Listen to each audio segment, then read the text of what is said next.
बिस्मिल्लाहिर्रहमानिर्रहीम। अस्सलाम वालेकुम व्यूअर्स, उम्मीद है आप सब ठीक होंगे, खैरियत से होंगे। Welcome to my channel my daily ideas.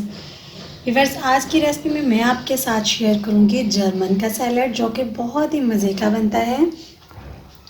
ये डाइट के लिए भी बहुत ही फ़ायदेमंद है। जो लोग डाइट पे हैं तो ये यूज़ करें, इंशाल्लाह बहुत ही कम दिनों में वो वेट लॉस कर सकते हैं।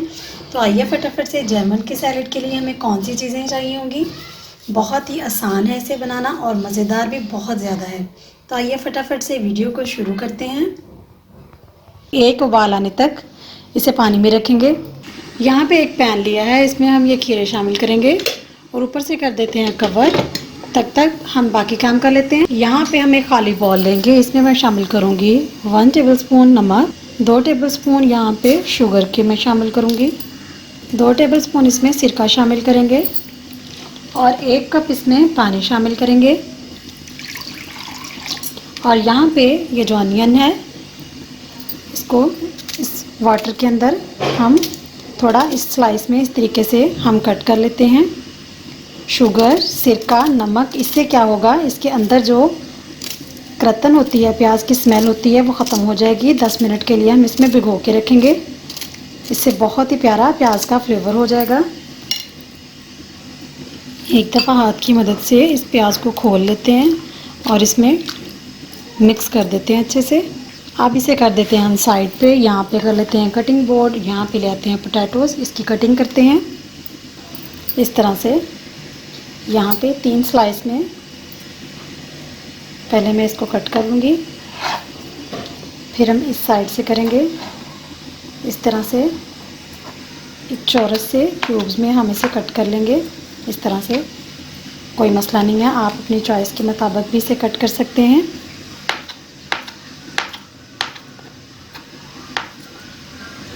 बहुत ही मज़े का लगता है। मैंने ये बनाया, ट्राई किया, मुझे बहुत मज़े का लगा, तो मैं आपके साथ ये शेयर कर रही हूँ। इसे हम निकाल लेते हैं एक प्लेट में। अब चलते हैं खीरे की तरफ। खीरे को अच्छा सा बॉईल आ गया है।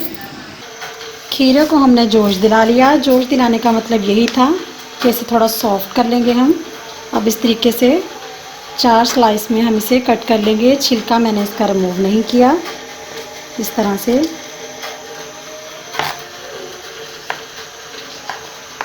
थोड़े बड़े स्लाइस में जिस तरीके की आप शेप चाहते हैं बना सकते हैं।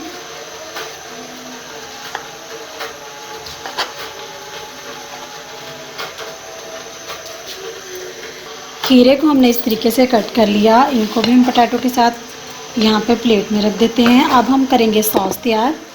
किस सॉस में ये सैलेड बनेगा, उसके लिए हमें क्या चाहिए। सॉस तैयार करने के लिए यहाँ पे मैंने चिल ठंडा, यहाँ पे फुल ठंडा मेरे पास 1 कप दूध है और 5 से 6 टेबलस्पून कुकिंग ऑयल है। दोनों चीज़ें फुल ठंडी हैं। मैंने लिया है यहाँ पर यूसर। इस तरीके से हम इसे दूध डालेंगे इसके अंदर।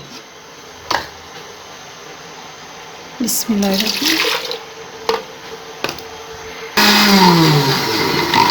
दूध हमने डाल दिया इसमें, ये देखिए।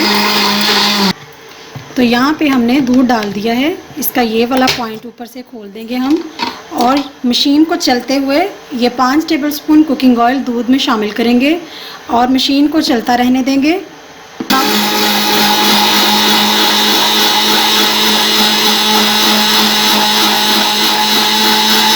बस यहाँ पे हमने इसको इस तरीके से सॉस बनाकर तैयार कर लिया है। आप देख सकते हैं ये गाढ़ी है, तो हम इसे एक निकाल लेते हैं एक बॉल में।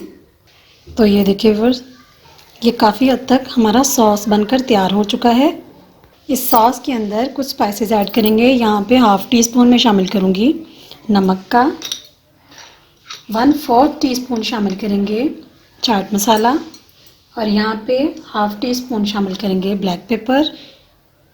इन सभी चीज़ों को अच्छे से मिक्स कर लेंगे। ब्लैक पेपर का बहुत ही मज़े का फ्लेवर आएगा।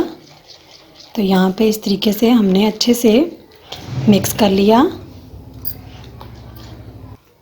सॉरी व्यूअर्स, मैं आपको बताना भूल गई, यहाँ पे 2 चुटकी के करीब मैंने इसमें शामिल किया है काला नमक। इसको भी अच्छे से शामिल करेंगे। और यहाँ पे सबसे पहले हम इसमें ऐड करेंगे पोटैटोज़ जो बॉईल किए हुए क्यूब्स में कटिंग किए थे। अब यहाँ पे खीरा भी शामिल कर देंगे। इसको अच्छे से मिक्स करेंगे। ये देखिए व्यूअर्स, बहुत ही मज़ेदार, बहुत ही प्यारी इसकी लुक है। अब ये जो अनियन हमने इस तरीके से कट किए थे, मैंने इसका पानी रिमूव कर दिया और यहाँ पे छन्नी से मैंने इसको 2 मिनट पहले निकाल लिया था ताकि इसका पानी ड्राई हो जाए। ये भी शामिल करेंगे इसमें और इसको भी अच्छे से मिक्स कर लेते हैं। आप एक दफ़ा ज़रूर ट्राई कीजिएगा और मुझे कमेंट्स बॉक्स में बताइएगा आपको हमारी ये रेसिपी कैसी लगी। तो यहाँ पे थोड़ा सा धनिया शामिल करेंगे हम खूबसूरती और फ्लेवर के लिए। इसे भी अच्छे से मिक्स कर लेते हैं। हमारा जनवर का सैलेड बनकर तैयार है। अगर आपको हमारी ये रेसिपी पसंद आती है तो प्लीज़ मेरे चैनल को सब्सक्राइब कीजिए। अपनी फैमिली के साथ, अपने प्यारों के साथ इसे ज़्यादा से ज़्यादा शेयर कीजिए। इसे हम निकाल लेते हैं एक प्लेट में। इसकी फ़ाइनल लुक चेक कीजिए, बहुत ही मज़ेदार, बहुत ही खूबसूरत कलर कॉम्बिनेशन। आपने इसे ज़रूर ट्राई करना है और मुझे बताना है आपको जानवर का सैलेड कैसा लगा। इंशाल्लाह नेक्स्ट रेसिपी के साथ फिर आपसे मिलूँगी। तब तक मुझे इजाज़त दीजिए और अपना बहुत सारा ख्याल रखिएगा। अल्लाह हाफ़िज़।